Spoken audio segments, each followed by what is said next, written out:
ચાલો આજે આપણે એક એવી કથામાં ડૂબકી મારીએ જે ભગવાન શ્રી કૃષ્ણના જીવન અને એક એવી મિત્રતાની વાત કરે છે જેને સદીઓથી લાખો લોકોને પ્રેરણા આપી છે. આ સવાલ જ આખી વાતનો પાયો છે, નહીં? એક તરફ સોનાની દ્વારકાના રાજા અને બીજી તરફ એક ગરીબ બ્રાહ્મણ. આ જ વિરોધાભાસ કૃષ્ણ અને સુદામાની મિત્રતાને અનોખી બનાવે છે અને આજે આપણે એ જ સમજવાના છીએ. તો આ અદ્ભુત કથાને બરાબર સમજવા માટે આપણે શરૂઆત કરવી પડશે એ જાણવાથી કે ભગવાન શ્રી કૃષ્ણ ખરેખર કોણ હતા. કૃષ્ણને વિષ્ણુના 8મા અવતાર તરીકે ઓળખવામાં આવે છે, પણ એનાથી પણ વિશેષ એમને પૂર્ણ પુરુષોત્તમ કહેવામાં આવે છે. એટલે કે એક એવું સંપૂર્ણ વ્યક્તિત્વ જેમાં પ્રેમ, રાજકારણ, જ્ઞાન અને ભક્તિ બધું જ એક સાથે સમાયેલું હતું. એમના અંગત સંબંધોની ઊંડાઈ સમજવી હોય ને તો પહેલાં એમના જીવનના વિશાળ ફલક પર એક નજર કરવી પડે, જે ચમત્કારો અને મહાન કાર્યોથી ભરેલું હતું.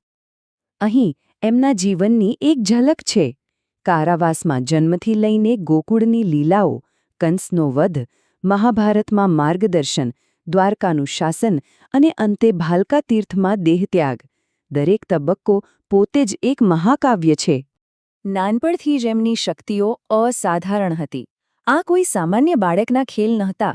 કંસ દ્વારા મોકલવામાં આવેલા પૂતના, શકટાસુર અને કાલિયા નાગ જેવા ભયંકર રાક્ષસોને એમણે રમત-રમતમાં જ હરાવી દીધા હતા.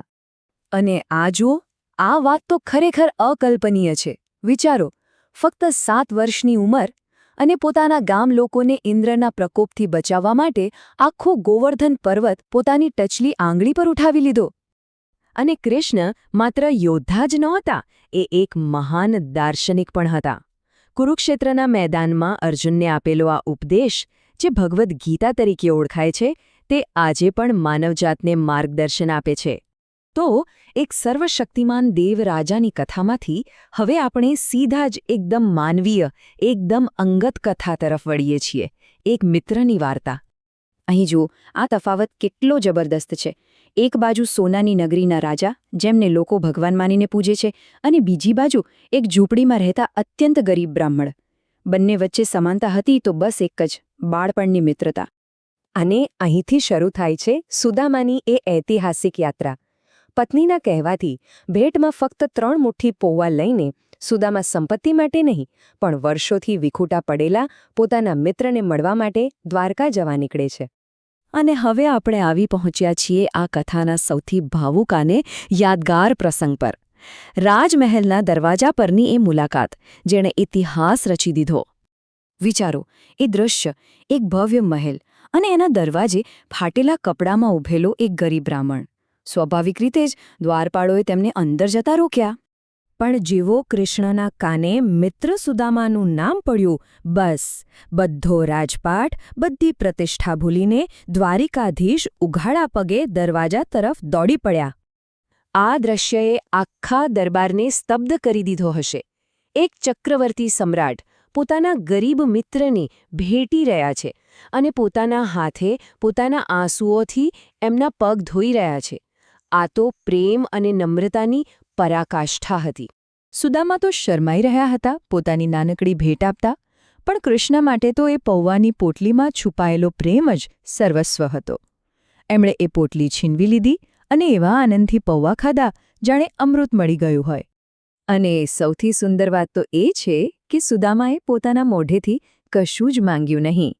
મિત્રતામાં માંગણી ન હોય, સમજ હોય, અને કૃષ્ણ બધું જ સમજી ગયા હતા. સુદામા ઘરે પહોંચ્યા ત્યારે તેમની ઝૂંપડીની જગ્યાએ એક સોનાનું મહેલ ઊભો હતો. તો કૃષ્ણ અને સુદામાની આ હૃદયસ્પર્શી વાર્તામાંથી આપણને શું શીખવા મળે છે? આપણા જીવન માટે આમાંથી કયો બોધ લઈ શકીએ? આ 3 મુખ્ય બોધપાઠ છે. પહેલું, સાચી મિત્રતામાં પદ કે પૈસાનું કોઈ સ્થાન નથી. બીજું, ભેટની કિંમત નહીં, પણ એની પાછળની ભાવના મહત્વની છે. અને ત્રીજું, જે સાચા હૃદયથી જોડાયેલા હોય છે ને, એ કહ્યા વગર પણ એકબીજાની જરૂરિયાત સમજી જાય છે. આજના આ વિશ્લેષણના અંતે ચાલો આપણે સૌ વિચારીએ કે આપણા જીવનમાં સાચી મિત્રતા અને નિસ્વાર્થ પ્રેમનું સ્થાન ક્યાં છે અને કેટલું છે. કારણ કે આ કથા એ જ શીખવે છે કે આ સંબંધો જ જીવનની સાચી સંપત્તિ છે.